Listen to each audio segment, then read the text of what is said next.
Hello friends, welcome to Smile Talk paramedical channel.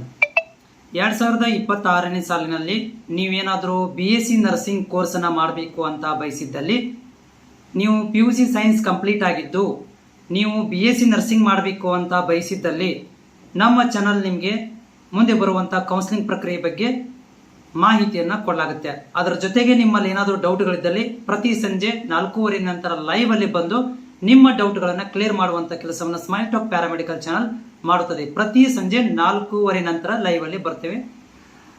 So ಹೀಗಾಗಿ ನೀವು ನಮ್ಮ ಚಾನಲ್ಗೆ ಹೊಸಬರಾಗಿದ್ದರೆ ಚಾನಲ್ನ ಸಬ್ಸ್ಕ್ರೈಬ್ ಮಾಡಿಕೊಂಡು ನಿಮ್ಮಲ್ಲಿ ಏನಾದರೂ ಡೌಟ್ ಇದ್ದರೆ ನನಗೆ ಕಾಮೆಂಟ್ಸ್ ಮುಖಾಂತರ ಶೇರ್ ಮಾಡಿ.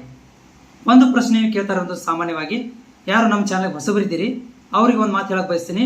ನೀವು ಆಲ್ರೆಡಿ KCET ಅಪ್ಲಿಕೇಶನ್ ಹಾಕಿದ್ರೆ, KCET ಎಕ್ಸಾಮ್ ಬರೆದಿದ್ರೆ ನೀವು ಪಕ್ಕ BSc ನರ್ಸಿಂಗನ್ನು ಅರ್ಹತೆಯನ್ನು ಪಡ್ಕೊತೀರಿ. ಅಂದರೆ ನಿಮಗೆ ಗೌರ್ಮೆಂಟ್ ಸೀಟ್ ಪಡ್ಕೊಳ್ಳಿಕ್ಕೆ KCET ಎಕ್ಸಾಮ್ ಕಂಪಲ್ಸರಿ ಇದೆ. ಸರ್ ನಾನು ನೋಡಿ, ಈಗ ಒಂದು ಕ್ವಶನ್ ಅಂದರೆ, ನಾನೀಗ KCET ಅಪ್ಲಿಕೇಶನ್ ಹಾಕಿಲ್ರಿ, ಏನು ಮಾಡಬೇಕು? ನಿಮಗಳಿಗೆ ಗೌರ್ಮೆಂಟ್ ಸೀಟ್ ಸಿಗೋದಿಲ್ಲ. ಯಾರು KCET ಅಪ್ಲಿಕೇಶನ್ ಹಾಕಿ ಎಕ್ಸಾಮ್ ಬರೆದಿದ್ದಾರೆ ಅವ್ರಗಳಿಗೆ ಮಾತ್ರ ಗೌರ್ಮೆಂಟ್ ಕಾಲೇಜು ಗೌರ್ಮೆಂಟ್ ಸೀಟ್ಗಳನ್ನು ಹಂಚಿಕೆ ಮಾಡ್ತಾರೆ. ಯಾಕಂದರೆ ಆಲ್ರೆಡಿ 3-4 ವರ್ಷದಿಂದ ಈ ಪಾಲಿಸಿ ಬರ್ತಾ ಇದೆ. ನಮಗೆ ಗೊತ್ತಿರಲಿಲ್ಲರಿ, ನಮ್ಮ KCET ಅಪ್ಲಿಕೇಶನ್ ನಾವು ಹಾಕಿಲ್ಲ, ನಾವು ಎಕ್ಸಾಮನ್ನೇ ಬರೆದಿಲ್ಲ ಅಂತಂದರೆ you are not eligible for BSc nursing 2026. ಹಾಂ ಸರ್, ಆದರೆ ನಾವು KCET ಎಕ್ಸಾಮ್ ಬರೆದಿಲ್ಲ, ಆದರೆ ನೀಟ್ ಎಕ್ಸಾಮನ್ನು ಬರೆದಿದ್ದೀವಿ, ಆದರೆ BSc ನರ್ಸಿಂಗ್ ಮಾಡ್ಬೋದು ಅಂದರೆ ಇಲ್ಲ, KCET ಎಕ್ಸಾಮನ್ನು ಬರೀಲೇಬೇಕು. ನಮ್ಮ ಕರ್ನಾಟಕದಲ್ಲಿ KCET ಎಕ್ಸಾಮ್ ಕಂಪಲ್ಸರಿ ಇದೆ BSc ನರ್ಸಿಂಗಿಗೆ. ಹೌದಾ?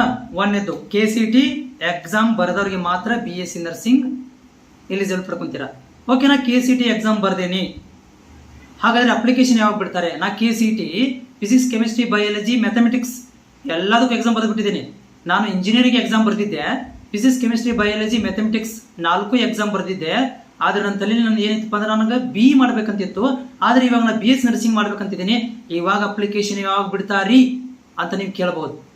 ಅಪ್ಲಿಕೇಶನ್ ಬಿಡುದಿಲ್ರಿ, KCET ಎಕ್ಸಾಮ್ ಬರೆದ ಮೇಲೆ ನೆನಪಿಟ್ಕೊಳ್ರಿ. ಮತ್ತೆ ಅಪ್ಲಿಕೇಶನ್ ಬಿಡುವುದಿಲ್ಲ. ಮುಂದಿನ ವರ್ಷ 27ಕ್ಕೆ ಅಪ್ಲಿಕೇಶನ್ ಬಿಡೋದು, ಪದೇ ಅಪ್ಲಿಕೇಶನ್ಗಳನ್ನು ಬಿಡೋಂಗಲ್ಲ. ಮತ್ತೀಗ ನಾ BSc ನರ್ಸಿಂಗ್ ಮಾಡ್ಬೇಕ್ರಿ, ನಾ KCET ಎಕ್ಸಾಮ್ ಬರ್ದೇನ್ರಿ, ನಾ ಏನು ಮಾಡ್ಬೇಕ್ರಿ ಅಂತಂದರೆ ನೀವುಗಳು ವೇಟ್ ಮಾಡಬೇಕು. BSc ನರ್ಸಿಂಗ್ ಅಲ್ಲ, KCET ರ್ಯಾಂಕ್ ನಂಬರ್ ಬರೋ ತನಕ ವೇಟ್ ಮಾಡಬೇಕು. ಓಕೆ, ರ್ಯಾಂಕ್ ನಂಬರ್ ಕೊಡ್ತಾರೆ ನಿಮಗೆ ಈ ಇಂಜಿನಿಯರಿಂಗ್ ಜೊತೆಗೆ. ಓಕೆ, BE ಜೊತೆಗೆ, B ಫಾರ್ಮಸಿ ಜೊತೆಗೆ, ಹೌದಾ, ಬೇರೆ ಕೋರ್ಸ್ ಜೊತೆಗೆ ಕಂಬೈನ್ ಆಗಿ BSc ನರ್ಸಿಂಗ್ ಕೌನ್ಸಿಲಿಂಗ್ ಅನ್ನ ಮಾಡ್ತಾರೆ. ಅಂದ್ರೆ ನೀವು ಇಂಜಿನಿಯರಿಂಗ್ ಜೊತೆಗೆ BSc ನರ್ಸಿಂಗ್ ಆಪ್ಷನ್ ಎಂಟ್ರಿ ಮಾಡಬಹುದು. BSc ನರ್ಸಿಂಗ್ ಕಾಲೇಜ್ ಜೊತೆಗೆ ಇಂಜಿನಿಯರಿಂಗ್ ಕಾಲೇಜ್ಗಳನ್ನ ಆಪ್ಷನ್ ಎಂಟ್ರಿ ಮಾಡಬಹುದು. ಅಗ್ರಿಕಲ್ಚರ್ ಎಂಟ್ರಿ ಮಾಡಬಹುದು, ಇಂಜಿನಿಯರಿಂಗ್ ಎಂಟ್ರಿ ಮಾಡಬಹುದು, BTech ಎಂಟ್ರಿ ಮಾಡಬಹುದು, BSc ನರ್ಸಿಂಗ್ ಎಂಟ್ರಿ ಮಾಡಬಹುದು. ಕಂಬೈನ್ ಕೌನ್ಸಿಲಿಂಗ್ ಆಗುತ್ತಾ ಪ್ರತಿ ವರ್ಷ. ಸೊ ಹೀಗಾಗಿ ನೀವು ಮತ್ತೆ ಅಪ್ಲಿಕೇಶನ್ ಬಿಡೋಂಗಿಲ್ಲ, ಆಪ್ಷನ್ ಎಂಟ್ರಿ ಬಿಡ್ತಾ. ಆಪ್ಷನ್ ಎಂಟ್ರಿ ಅಂದ್ರೆ ಕಾಲೇಜ್ ಆಯ್ಕೆ ಮಾಡ್ಕೊಳ್ಳಿಕ್ಕೆ ಲಿಂಕ್ ಅನ್ನ ಕೊಡ್ತಾರೆ.